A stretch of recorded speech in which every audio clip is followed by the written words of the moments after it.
I'm Annie, 28 years old, and my fiancé just brought his French mother to meet me. She was absolutely charming in English, but when she switched to French with him, she said something that made my blood freeze. This dumb rich girl is perfect. You'll marry her for the green card, then get rid of her for the inheritance. They both laughed like it was the funniest joke in the world. They had no idea I understood every single word. Where are you watching from today? Drop your location in the comments below and hit that like and subscribe button if you've ever felt completely betrayed by someone you trusted. You'll definitely want to stick around for what happened next. Let me back up and tell you how I got to this moment sitting at Le Bernardin, the most expensive restaurant in the city, listening to my future mother-in-law plot my financial ruin in a language she thought I couldn't understand. 6 months ago, I was on top of the world. I'd just gotten engaged to Jean-Baptiste, this incredibly charming French guy I met at work. He was everything I thought I wanted. Sophisticated, cultured, and head over heels in love with me. Or so I believed. The proposal was straight out of a fairy tale. He took me to Central Park during the first snow of winter, got down on one knee right by the Bethesda fountain, and asked me to be his wife in that sexy French accent that made my knees weak. I said yes without hesitation. Why wouldn't I? We'd been dating for 18 months, he'd integrated seamlessly into my life, and my friends adored him. Plus, I'd been dreaming of a wedding where I could surprise him by saying my vows in French. So romantic, right? I'd been secretly taking lessons twice a week with this amazing tutor named Marie. The irony wasn't lost on me now, sitting across from Isabelle Dubois, his mother, who'd flown in from Lyon specifically to meet the American girl her son was planning to marry. She'd been nothing but gracious all evening, complimenting my dress, asking about my work in marketing, and expressing how excited she was about the wedding. But when the wine arrived, and she thought the ambient noise would cover their conversation, everything changed. Elle est parfaite pour notre plan, she'd whispered to Jean-Baptiste. She's perfect for our plan. My fork stopped halfway to my mouth as I forced myself to keep chewing, to keep smiling, to keep playing the role of the clueless American girlfriend. Oui, maman. Elle ne soupçonne rien. Yes, mom. She suspects nothing. That's when she delivered the line that shattered my world. The one about the green card and the inheritance. Turns out, dear Jean-Baptiste had done his homework. He knew about the trust fund I'd inherited from my grandmother, the one that had made me financially comfortable at 28. He knew about my family's real estate investments, the portfolio I'd built through careful planning and smart decisions. What he didn't know was that I'd been preparing to surprise him with fluent French on our wedding day. 5 months of intensive lessons had given me more than basic conversational skills. I understood every calculated word they exchanged about their timeline, their strategy, their complete and utter contempt for the stupid American, who was about to hand them everything on a silver platter. The waiter approached to refill our wine glasses, and Isabelle seamlessly switched back to English, her voice warm and maternal. Annie, darling, I simply must tell you how perfectly you compliment Jean-Baptiste. You're exactly what he needs. If only she knew how right she was about to be. But what I did next changed everything. Growing up in Greenwich, Connecticut, I learned early that money doesn't buy you love, but it sure attracts a lot of interesting people. My parents died in a car accident when I was 22, leaving me with a substantial inheritance and a hard-learned lesson about who to trust. Apparently, I hadn't learned it well enough. Jean-Baptiste had appeared in my life at the perfect moment. I'd just ended a relationship with a guy who turned out to be more interested in my investment portfolio than my personality. I was gun-shy, cautious, and determined to find someone who wanted me for me, not my bank account. Enter JB, as he liked to be called, with his effortless charm and apparent disinterest in my financial situation. He worked in international consulting, made good money, and always insisted on splitting checks. He drove a modest sedan, lived in a decent but not luxurious apartment, and never once asked about my family's wealth. I was completely smitten. Here was this sophisticated European man who seemed genuinely interested in my thoughts, my dreams, my terrible jokes about spreadsheets. He'd moved to New York 3 years earlier for work, and his visa situation seemed stable. Never once did he mention needing help with immigration status. Our first date was at a small French cafe in Soho. Nothing fancy, nothing expensive. He ordered in French, translated the menu for me with patient humor, and told me stories about growing up in Lyon. His mother was a retired schoolteacher. His father had passed away when he was young, and he spoke about family with such genuine warmth that it made my heart ache for what I'd lost. Family is everything, he'd said that night, reaching across the table to squeeze my hand. Without them, we are just floating through life without anchor. I should have paid more attention to those words. Family was indeed everything to Jean-Baptiste, just not in the way I thought. The relationship progressed naturally. He met my friends. I met his colleague circle. We spent weekends exploring the city, cooking together in my kitchen, talking about books and travel and the future. He was patient with my trust issues, understanding about my occasional emotional walls, and incredibly supportive when I struggled with missing my parents. 3 months in, he mentioned that his mother was eager to meet me, but understood that international travel was expensive and complicated. Such a thoughtful son, making sure I didn't feel pressured to fly to France before I was ready. How considerate of him to be so understanding about money.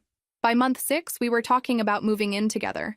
By month 12, marriage felt inevitable. When he proposed, I was ready to say yes before he finished asking the question. This was my person, my forever, my happily ever after. That's when I decided to surprise him with French lessons. I wanted to honor his heritage, show him how much his culture meant to me, prove that I was worthy of joining his family. The classes were challenging but exhilarating. Marie, my tutor, was impressed with my progress and enthusiasm. "You have natural ear for language," she'd tell me. "Your accent is quite good for American. Jean-Baptiste will be so surprised and pleased." I practiced conjugations while commuting to work, listened to French podcasts during lunch breaks, and watched French films with subtitles every weekend he was busy with work. I was so proud of my secret project, so excited for the moment when I'd reveal this romantic gesture. Planning the wedding had been a joy. We'd chosen a venue, selected a date 8 months out, and started the guest list. JB was so helpful with everything, particularly interested in the financial details. Which vendors required deposits, what the cancellation policies looked like, how the payments would be structured. "I want to contribute equally," he'd insisted. "This is our day, not just yours." Such a gentleman, so concerned with fairness and partnership. I was touched by his determination to pay half, even when I assured him my trust fund could easily cover the expenses. He'd seemed almost uncomfortable discussing my family's wealth, changing the subject whenever I brought up my inheritance or investment returns. Red flag number 1, though I didn't see it then. A man who's genuinely in love doesn't get uncomfortable when his fiancée mentions financial security. But I was too busy being grateful for his apparent lack of gold digger tendencies to question why he seemed so awkward about money conversations.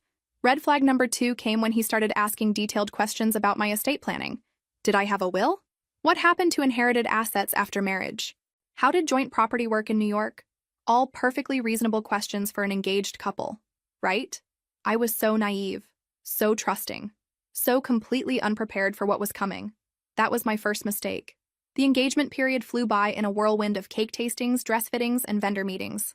Jean-Baptiste was the perfect fiancé, involved in every decision and endlessly supportive of my vision for our special day. He particularly loved hearing about the financial aspects, nodding thoughtfully when I explained how my grandmother's trust fund was structured and what it meant for our future security.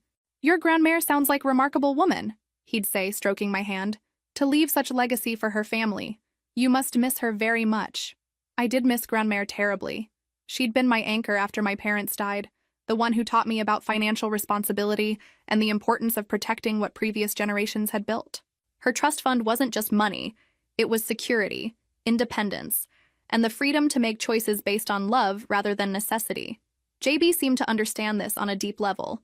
He'd ask thoughtful questions about grandmère's life, her values, her hopes for the family legacy. Sometimes his curiosity felt almost academic, like he was studying for an exam, but I chalked it up to his genuine interest in becoming part of my family history. Meanwhile, my French lessons were progressing beautifully. Marie had moved me from basic conversational phrases to more complex grammar and cultural nuances. We practiced restaurant interactions, family conversations, and formal speech patterns that would impress his relatives at the wedding. "Your pronunciation of Lyon regional dialect is particularly good," Marie had mentioned during one lesson. "This will surprise Jean-Baptiste's family very much. They will be so proud to welcome you." I was counting down the days until I could reveal my surprise. Wedding planning had brought us closer than ever, and I felt like the luckiest woman in the world to have found someone who appreciated both my ambition and my vulnerability. Then his mother announced her visit. "Maman finally has time to travel," JB told me over dinner at our favorite Italian place. "She's so excited to meet you properly, to see where we'll live after marriage, to understand American customs." I was nervous but thrilled. Meeting the mother was a huge step, and I wanted everything to be perfect. We planned an elaborate weekend itinerary: dinner at Le Bernardin, brunch in the West Village, a walking tour of Central Park, shopping on Fifth Avenue. I wanted to show Isabel that her son had chosen well, that I was worthy of joining their family. JB handled all the restaurant reservations, insisting he knew his mother's preferences better than I did. She appreciates fine dining but doesn't like too much fuss, he explained. Sophisticated but comfortable, you understand. The morning of her arrival, I spent hours getting ready. Hair professionally styled, makeup perfectly applied, wearing my most elegant dress with the sapphire earrings Grand-mère had left me. I wanted to make the right impression, to show respect for his family and culture. Isabelle Dubois turned out to be exactly as charming as JB had described. Petite and elegant with silver hair styled in a classic French twist, and eyes that missed nothing. Her English was excellent, spoken with just enough accent to be endearing rather than difficult to understand. "Annie, ma chérie," she'd said, embracing me warmly at the airport. "You are even more beautiful than Jean-Baptiste described. I can see why he is so completely smitten." She complimented everything. My apartment, my decorating taste, my choice of wine for our pre-dinner drinks. She asked intelligent questions about my work, my education, my family background. The conversation flowed naturally, and I found myself relaxing into what felt like a genuine connection. During our taxi ride to Le Bernardin, she held my hand and told me how happy she was to welcome me into their family. "Jean-Baptiste has always been particular about women," she confided. "I was beginning to worry he would never find someone worthy of his heart. But you, ma petite, you are perfect for him."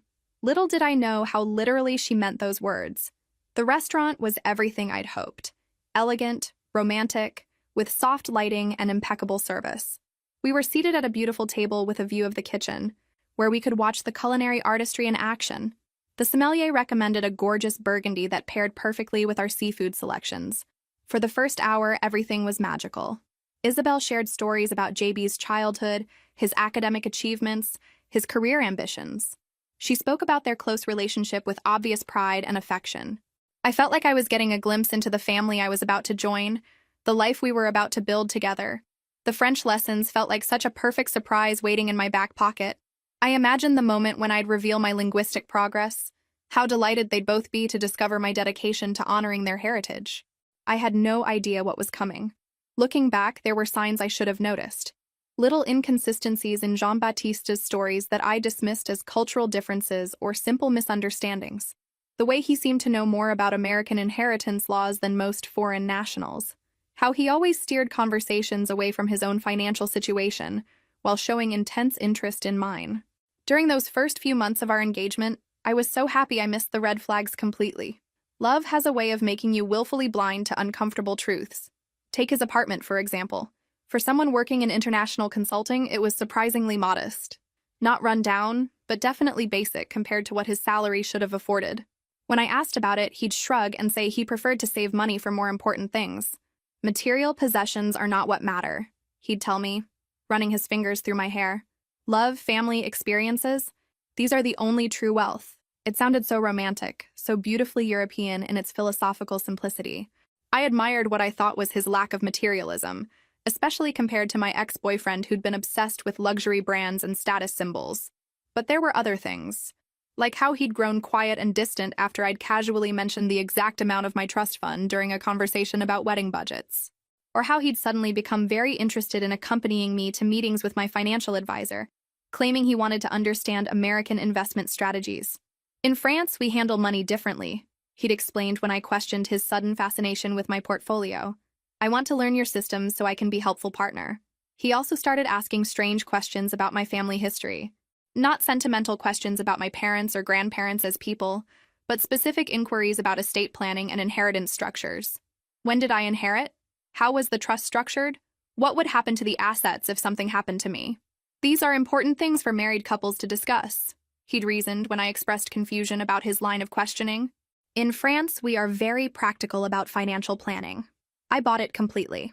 After all, he was right that engaged couples should be transparent about finances. I appreciated what seemed like his responsible approach to our future together. Then, there was his reluctance to introduce me to other French people in New York. The city has a sizable French expatriate community, but JB claimed he preferred to keep his professional and personal lives separate. When I suggested we attend a French cultural event or visit the French consulate's public programs, he always had reasons why it wasn't a good idea.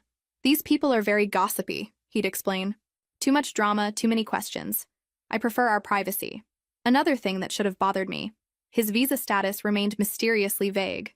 Whenever I asked about the details, he'd give complicated explanations about consulting work and international agreements that made my eyes glaze over. I trusted him to handle his own immigration issues, figuring it wasn't my business unless he made it my business. The biggest red flag came 3 weeks before his mother's visit. I'd been looking through his jacket pocket for his phone charger when I found a business card for an immigration attorney. Not unusual for someone on a work visa, right?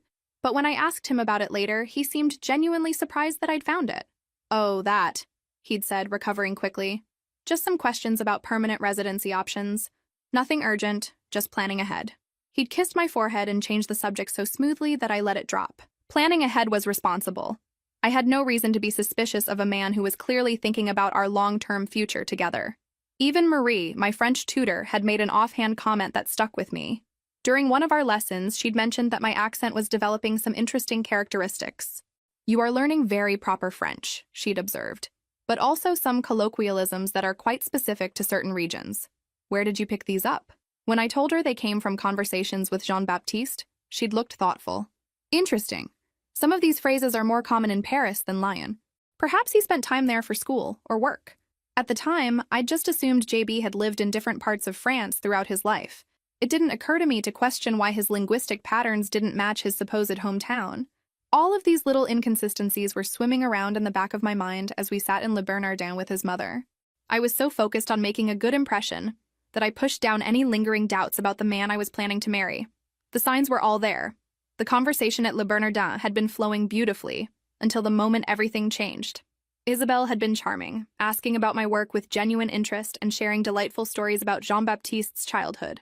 The wine was perfect, the food exceptional, and I felt like I was finally being welcomed into the family I'd been dreaming of joining.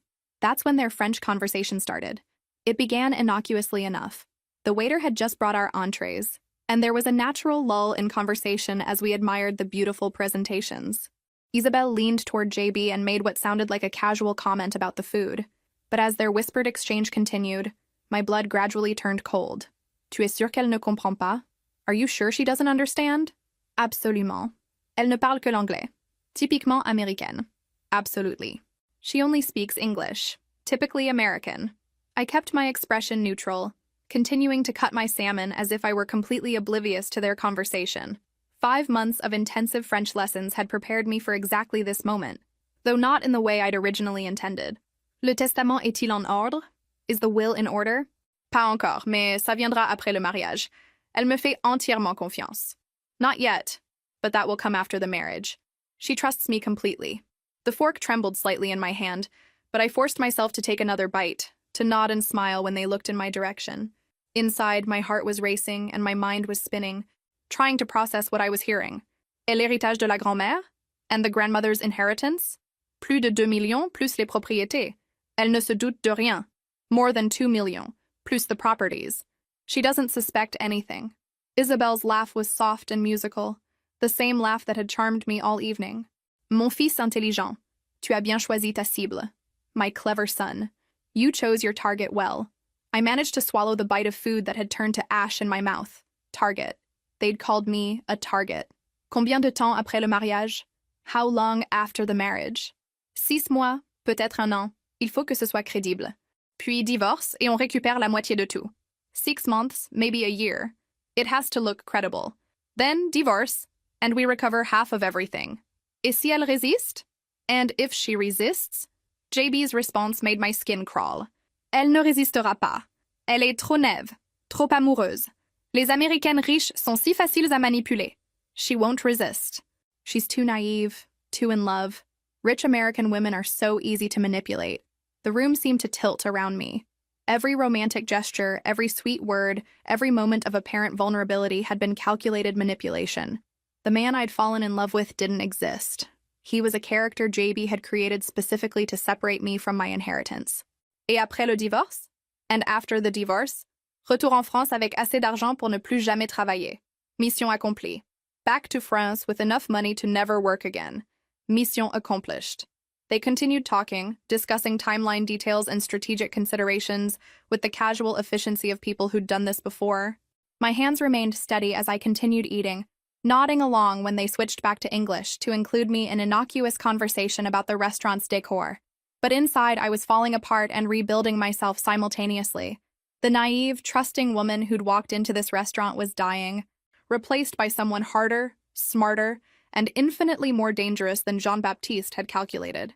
"Annie, ma chérie, you are so quiet," Isabel observed, switching back to English with maternal concern. "Is everything all right?" I looked up with my brightest smile, just savoring every moment. "This evening has been absolutely perfect." JB reached across the table to squeeze my hand. "She's just overwhelmed meeting you, Mama. She's been so nervous about making a good impression." "Well, she certainly has," Isabel beamed. "I can see why you fell so completely in love." The irony was suffocating. If only she knew that I was about to fall in love for the first time in my life, not with her son, but with the power of revenge. Then I found something that made my blood run cold. The rest of dinner passed in a surreal haze. I smiled, laughed, and participated in conversation, while my mind raced through every interaction I'd had with Jean-Baptiste over the past 18 months. How many moments of seeming intimacy had been calculated performances? How many times had he practiced looking at me with fake adoration? When Isabel excused herself to the restroom, JB leaned closer with what I now recognized as completely artificial tenderness. "You're being perfect tonight," he whispered, stroking my hand. "Maman absolutely adores you. This couldn't be going better." I wanted to vomit. Instead, I squeezed his hand back and gave him my most loving smile. "I'm so happy she approves. Family means everything to me." "I know it does. That's one of the things I love most about you." Even that was a lie. He didn't love anything about me except my bank account balance. Isabel returned with fresh lipstick and another round of compliments about what a lovely couple we made. The conversation turned to wedding planning, and she offered to help with any French traditions we might want to incorporate into the ceremony. "Perhaps some French vows," she suggested. "It would be so romantic for Jean-Baptiste to hear his native language on your special day." My heart hammered as JB enthusiastically agreed. "That's a beautiful idea, Maman. Annie would love that, wouldn't you, Sherry?" "Absolutely," I managed. "I'd love to honor your heritage in our ceremony." They had no idea I'd been planning exactly that surprise for months. The irony was so bitter I could taste it. We finished dinner with coffee and shared dessert, Isabel regaling us with stories about French wedding customs, and JB adding details about traditions he wanted to include. They painted such a beautiful picture of our future together, these two people who were actively plotting to destroy me. When we finally left the restaurant, I kissed Isabel goodnight with genuine warmth and thanked her for such a wonderful evening. She hugged me tightly and whispered in my ear, "Welcome to the family, ma petite. You are going to make Jean-Baptiste so happy." The taxi ride back to my apartment was torture. JB held my hand and talked about how perfectly the evening had gone, how much his mother liked me, how excited he was for her to be part of our wedding planning process. "She's going to love helping with all the details," he said. "Maman has excellent taste and such good instincts about people." She certainly did have good instincts. She'd correctly identified me as a naive, wealthy target who could be easily manipulated and discarded. Once we were back in my apartment, JB's phone rang. He answered in French, walking out to the balcony for privacy. I couldn't hear the conversation clearly, but I caught enough to understand he was talking to someone about timeline and logistics. While he was distracted, I did something I'd never done before in our relationship. I went through his jacket pockets. What I found confirmed my worst fears and gave me information I hadn't expected. The immigration lawyer's business card was still there, but underneath it was a receipt from a private investigator. The invoice was dated 3 weeks before our first date and itemized services for comprehensive background research on one Annie Morrison. They'd investigated me before we'd even met. Our entire relationship had been planned from the very beginning. I photographed everything with my phone, my hands shaking with rage and adrenaline. There were also handwritten notes in French detailing my daily routines, my favorite restaurants, my gym schedule, my work patterns. They'd been watching me, studying me, preparing for their approach. But the most damaging evidence was a text message thread I found when his phone lit up with a notification. The conversation was entirely in French, between JB and someone named Marcel. They were discussing my inheritance in explicit detail, including information about the trust structure that I'd never shared with anyone outside my financial advisor's office. Someone had been feeding them inside information about my finances. The conversation included references to photos, and when I scrolled through JB's photo gallery, I found pictures of documents I'd never seen before. Bank statements, investment reports, legal papers. Someone with access to my financial records had been sharing them. My lawyer, my accountant, my financial advisor. One of the people I trusted most in the world was part of this conspiracy. That's when I realized the depth of their betrayal. The next morning, I woke up with crystal clarity about what I needed to do. Jean-Baptiste was still sleeping beside me, looking so peaceful and innocent that for a split second I almost convinced myself I'd imagined everything. Then I remembered his mother's laugh and the word target, and my resolve hardened like steel. I had 3 advantages they didn't know about. First, I spoke French fluently enough to understand their plans. Second, I now had photographic evidence of their conspiracy. Third, and most importantly, they had no idea I knew anything. While JB showered, I forwarded all the photos to a secure email account I created specifically for this purpose. I also made copies on a thumb drive that I hid in my jewelry box. If they were playing a long game, so was I. "Good morning, beautiful," JB said, emerging from the bathroom with that charming smile that used to make my heart skip. Now it just made my skin crawl. "Good morning, handsome. Sleep well?" "Like a baby. Yesterday was perfect. Maman is absolutely smitten with you." I bet she was. Her son had found the perfect mark. "I've been thinking about the wedding," I said, pouring him coffee. "Maybe we should move the timeline up. Why wait 8 months when we could do something sooner?" His eyes lit up with what I now recognized as greed, not romance. "Really? That's a wonderful idea. How much sooner? Maybe 4 months? I know it's rushed, but when you know, right? Absolutely. 4 months would be perfect. Perfect for their timeline, no doubt. Get married quickly, establish legal rights to my assets, then begin phase 2 of their plan. That afternoon, I had lunch with my financial advisor, Robert Chen. I'd been working with him for 3 years, and he'd helped me navigate my inheritance with wisdom and discretion. But sitting across from him now, I studied his face carefully as I brought up my upcoming marriage. "JB seems very interested in understanding American financial systems," I mentioned casually. "He's asked a lot of questions about how marriage affects asset protection." Robert's expression didn't change, but I caught something in his eyes, a flicker of discomfort, that confirmed my worst suspicions. "That's natural for an international marriage," he said smoothly. "Different countries have different approaches to marital property. He's particularly curious about the trust structure. I hope I explained it correctly when I told him about the principal and income distributions." Now I was lying, testing him. I'd never discussed those specific details with JB, but Robert nodded as if he already knew about these conversations. "The trust is quite straightforward. Your fiancé seems to have a good grasp of the fundamentals." My heart sank. Robert had been the inside source feeding them information about my finances. Someone I'd trusted completely had been selling me out for months. That's good to hear. I want him to feel comfortable with our financial future. I left that meeting with confirmation that the conspiracy was deeper than I'd imagined. They hadn't just researched me from the outside. They'd infiltrated my inner circle of trusted advisors. That evening, I called Marie to schedule an additional French lesson. "I want to work on more advanced conversation," I told her. "Specifically, I'd like to practice discussing legal and financial topics. In case those subjects come up with JB's family."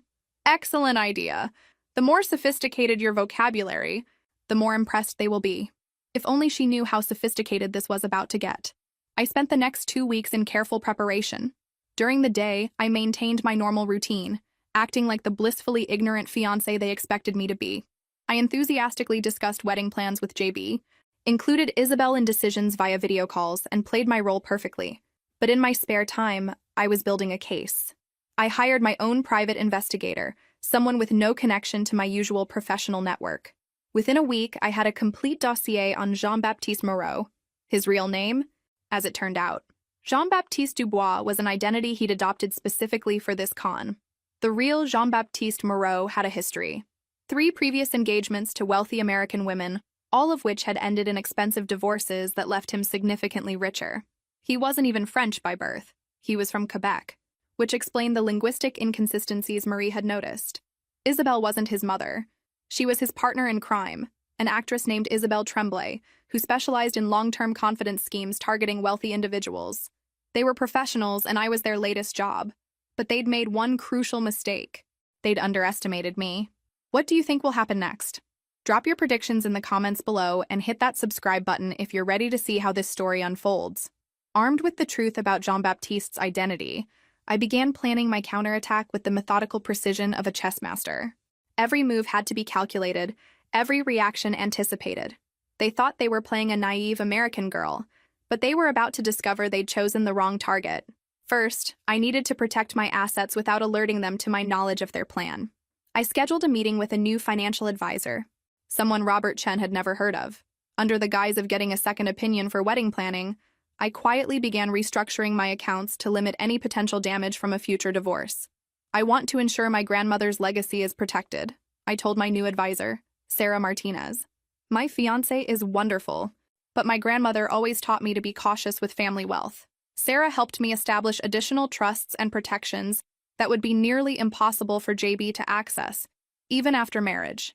To anyone reviewing my finances casually, it would look like standard premarital planning, but I was building a fortress around my inheritance. Meanwhile, I played the role of excited bride-to-be perfectly. I scheduled dress fittings, sent save-the-date cards, and included both JB and Isabel in every decision. They had no idea I was quietly canceling vendors and changing arrangements behind the scenes. "You seem so much happier since we moved up the timeline," JB observed one evening as we reviewed catering options. "I love seeing you this excited about our future." "I can't wait to be your wife," I replied, which was technically true. I couldn't wait for him to find out exactly what kind of wife he was getting. My private investigator, Marcus, provided increasingly damning evidence about their operation. They'd been running this scheme for 5 years, targeting wealthy single women through carefully orchestrated chance meetings. JB would get hired by companies where their research showed he'd have access to high-net-worth individuals. Our meeting hadn't been coincidence. He'd specifically requested assignment to the project where I was the client liaison. "There's more," Marcus told me during one of our discreet meetings. "Robert Chen isn't just providing information. He's actively helping them structure the financial strategy for maximum extraction. He gets 15% of whatever they steal." The betrayal cut deep, but it also clarified my path forward. I wasn't just going to expose Jean-Baptiste's fraud. I was going to destroy their entire operation. I began documenting everything with obsessive detail. Every conversation, every shared document, every financial discussion was recorded or photographed. I installed hidden cameras in my apartment and audio recording devices that could capture their French conversations when they thought I wasn't listening. The evidence I gathered was staggering. They discussed specific amounts they planned to extract, timeline for initiating divorce proceedings, and strategies for manipulating me emotionally during the separation process. They'd even researched my psychological profile to identify my vulnerabilities. "Elle a des problèmes d'abandon depuis la mort de ses parents," I heard Isabelle tell JB during one of their phone calls. "Utilise ça si elle devient difficile." She has abandonment issues since her parents' death. Use that if she becomes difficult. They were planning to weaponize my grief against me. But the most revealing conversation came when they thought I was at work late one evening. I'd actually come home early and heard them talking in my living room through the recording device I'd placed there. "La phase 2 commence quand? When does phase 2 begin?" 3 mois après le mariage. On commence par des disputes sur l'argent. Puis on fait venir des problèmes familiaux de France. Elle va vouloir aider financièrement. 3 months after the marriage. We start with fights about money, then we bring in family problems from France. She'll want to help financially. Et si elle refuse? And if she refuses? On intensifie la pression émotionnelle. Chantage si nécessaire. Elle finira par céder. We intensify the emotional pressure. Blackmail if necessary. She'll eventually give in. They weren't just planning to divorce me. They were planning to psychologically torture me first, extracting as much money as possible before discarding me completely. That night, I made a decision that would change everything. I wasn't going to wait for their timeline. I was going to control when and how this confrontation happened. I called my lawyer, someone JB had never met, and scheduled an emergency meeting for the next day. "I need to dissolve an engagement and protect myself from fraud," I told her. "And I need to do it in a way that ensures the perpetrators face criminal consequences." "How much evidence do you have?" "Enough to put them away for a very long time." But I wasn't satisfied with just stopping them. I wanted justice for their previous victims and insurance that they'd never target another woman the way they'd targeted me. The game was about to change completely. My lawyer, Elizabeth Harper, was everything I needed. Sharp, experienced, and completely unconnected to my usual professional circle. When I laid out the evidence I'd gathered, her expression shifted from skeptical to impressed to deeply concerned. "This is far more sophisticated than typical romance fraud," she said, reviewing the photographs and audio recordings. "This is organized crime with multiple victims across several years. We need to involve federal authorities." "Not yet," I said firmly. "I want to catch them in the act first. If we move too early, they'll just disappear and start over somewhere else with new identities." Elizabeth studied me carefully. "What exactly are you proposing?" I want to let the wedding proceed, but on my terms. When they make their move, I'll be ready for them. That's extremely dangerous. These people have demonstrated they're willing to use psychological manipulation and potentially blackmail. What if they escalate to physical threats? They won't. I'm too valuable to them undamaged. Besides, I'll have backup plans they don't know about. We spent the next 2 hours crafting a strategy that would give me maximum protection, while allowing JB and Isabel enough rope to hang themselves. Elizabeth would prepare all the legal documents in advance, ready to be filed the moment I gave the signal. A friend of hers in the FBI would be briefed on the situation, prepared to move quickly when we had sufficient evidence for criminal charges. But the most important element was the prenuptial agreement I was going to insist on. Tell Jean-Baptiste that your lawyer requires it for tax purposes, Elizabeth suggested. Make it seem like a bureaucratic necessity rather than a choice. The prenup will protect your assets and give us legal standing if they attempt fraud. That evening, I brought up the prenup during dinner at our favorite restaurant.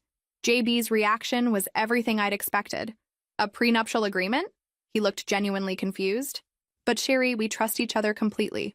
Why would we need such a thing? It's not about trust, I explained, playing my role perfectly. My lawyer says it's required because of the trust structure. Something about tax implications and estate planning. I don't really understand all the details. But she insists. I watched him process this information, clearly trying to figure out how it would affect their plan. What exactly would this agreement cover? Just standard stuff. Protection of premarital assets, inheritance rights, that sort of thing. Elizabeth says it's routine for anyone with substantial family wealth. I suppose if your lawyer insists, he said slowly. I just don't want anything to suggest we don't trust each other. Of course not. It's purely technical. In fact, having everything clearly defined will make things simpler for us. He agreed, but I could see the wheels turning in his head. That night, I heard him on the phone with Isabel, speaking in rapid French about the unexpected complication. Ça change les plans? Does this change the plans? Pas nécessairement. On adapte la stratégie. Il faut voir les détails du contrat. Not necessarily. We adapt the strategy. We need to see the contract details. They were already planning how to work around the prenup, which would provide additional evidence of their fraudulent intent. Over the next few weeks, I maintained my enthusiastic bride persona, while secretly orchestrating every detail of their downfall. The prenup negotiations gave Elizabeth opportunities to document their attempts to modify terms in ways that would benefit their scheme. Meanwhile, my French lessons with Marie took on new purpose. I practiced legal terminology and formal speech patterns, preparing for the moment when I would reveal my linguistic abilities in the most devastating way possible.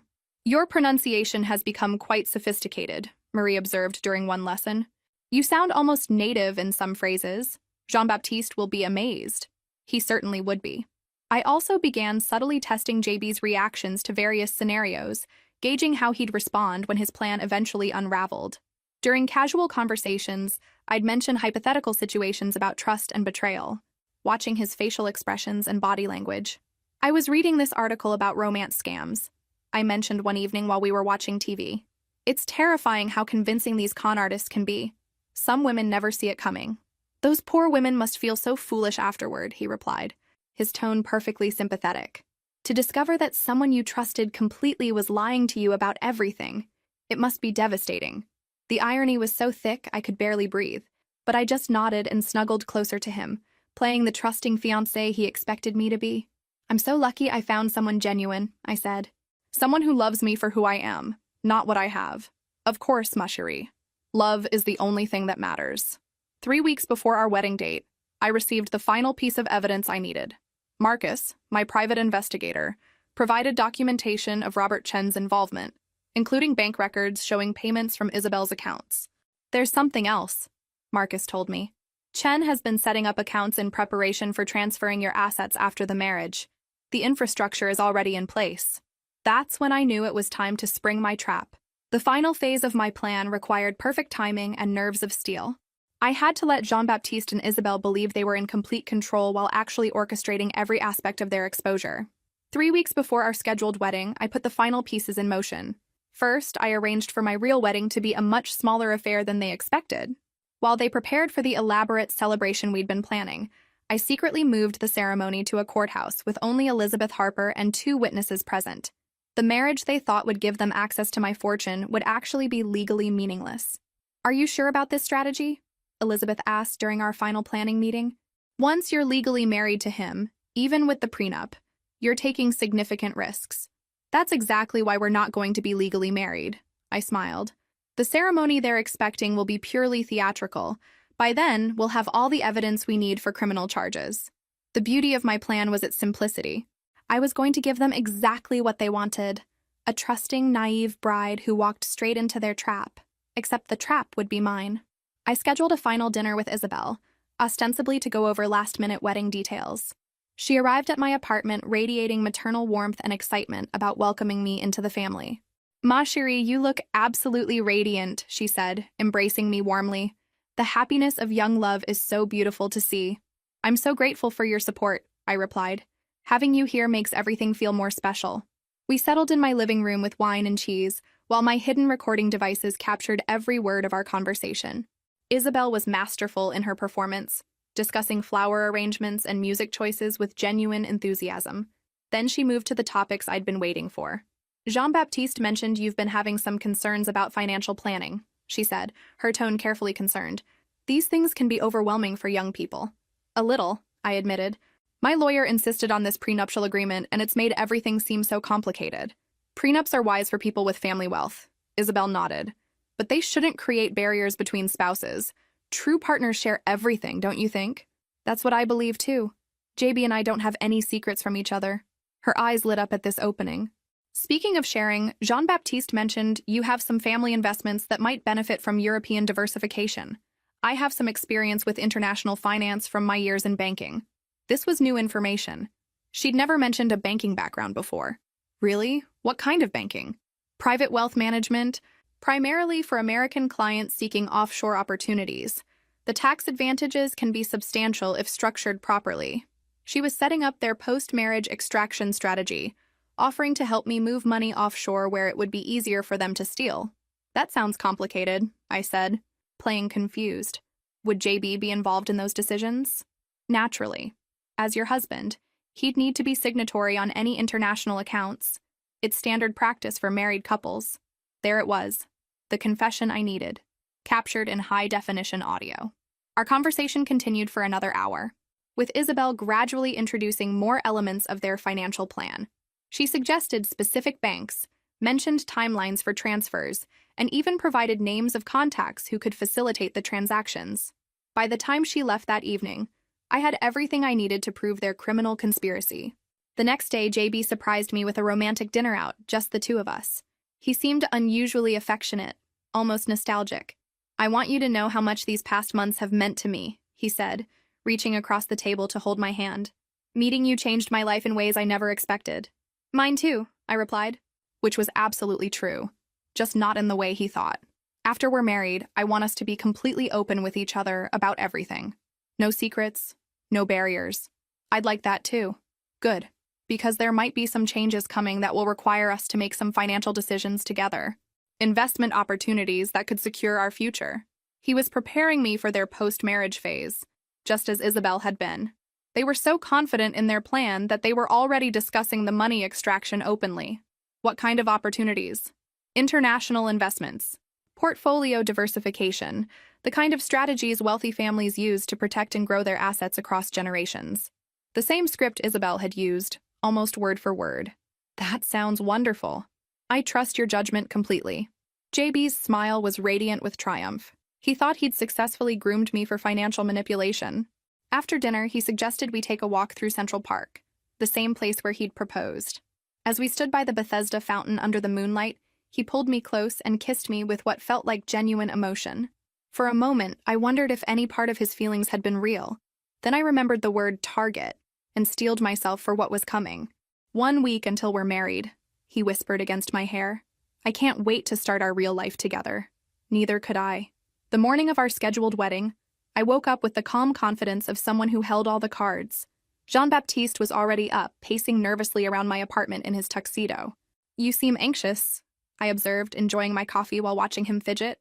"Just normal wedding nerves," he replied, but I could see sweat beading on his forehead. "Big day, you know?" "The biggest?" I agreed. He had no idea how big. Isabel arrived an hour before we were supposed to leave for the venue. looking elegant in navy blue silk and carrying a small gift box. "For my new daughter," she said, presenting me with a delicate gold bracelet. It belonged to Jean-Baptiste's grandmother. "I want you to have it for your special day." I accepted the bracelet graciously, knowing it was probably stolen from one of their previous victims. Everything about these people was a lie, including their sentimental gestures. "It's beautiful. Thank you for welcoming me into the family. Ma chérie, you are the daughter I never had." The irony was suffocating. As we prepared to leave for the ceremony, I made my final preparations. The recording device in my bouquet was activated. The photographers I'd hired were actually FBI agents. The minister performing the ceremony was Elizabeth Harper in disguise. But Jean-Baptiste and Isabelle had no idea they were walking into an elaborate sting operation. The venue looked exactly as they expected: elegant, expensive, and perfectly arranged for their triumphant moment. About 30 guests were scattered throughout the space, most of them law enforcement officers posing as friends and family. As I walked down the aisle toward JB, I saw him smile with what looked like genuine happiness. For a split second, I almost felt sorry for him. Then I remembered the voice recordings of him laughing about manipulating stupid American women. The ceremony proceeded beautifully. Elizabeth performed her role as minister flawlessly, and JB delivered his vows with apparent sincerity. "Annie, you are my heart, my future, my everything," he said, his voice thick with emotion. "I promise to love, honor, and protect you for all the days of my life." Then it was my turn. I took a deep breath and began speaking in perfect, fluent French. "Jean-Baptiste, ou devrais-je dire Jean-Baptiste Moreau, j'ai quelque chose à te dire. Jean-Baptiste, or should I say Jean-Baptiste Moreau, I have something to tell you." The color drained from his face instantly. Isabelle gasped audibly from the front row. "J'ai découvert votre plan il y a des semaines. Je sais tout sur vos combines, vos victimes précédentes, et votre intention de me voler mon héritage. I discovered your plan weeks ago. I know everything about your schemes, your previous victims, and your intention to steal my inheritance." JB tried to speak, but I continued relentlessly.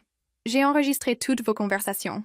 J'ai des preuves de votre fraude documentaire, de vos fausses identités, et de la complicité de mon conseiller financier. I've recorded all your conversations. I have evidence of your document fraud, your false identities, and my financial advisor's complicity."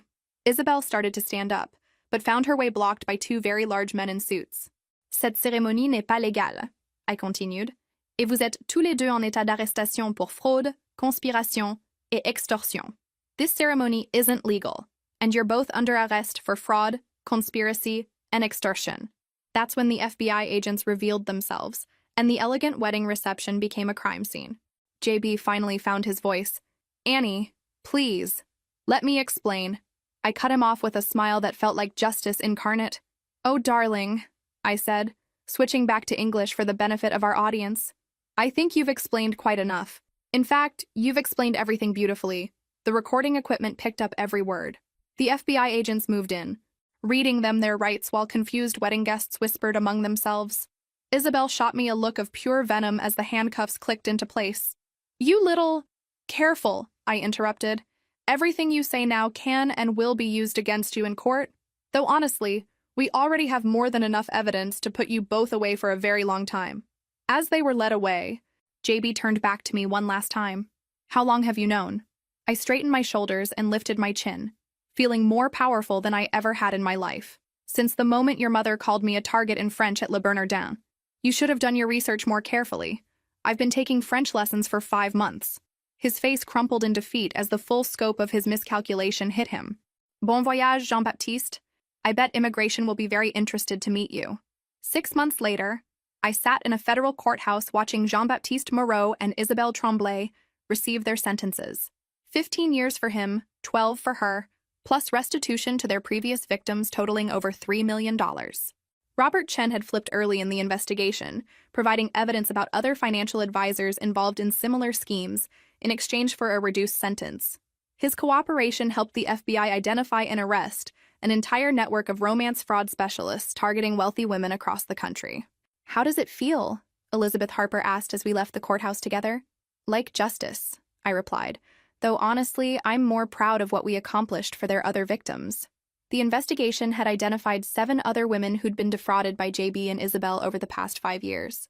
With the evidence I'd gathered, authorities were able to recover significant assets and provide compensation through the criminal restitution process.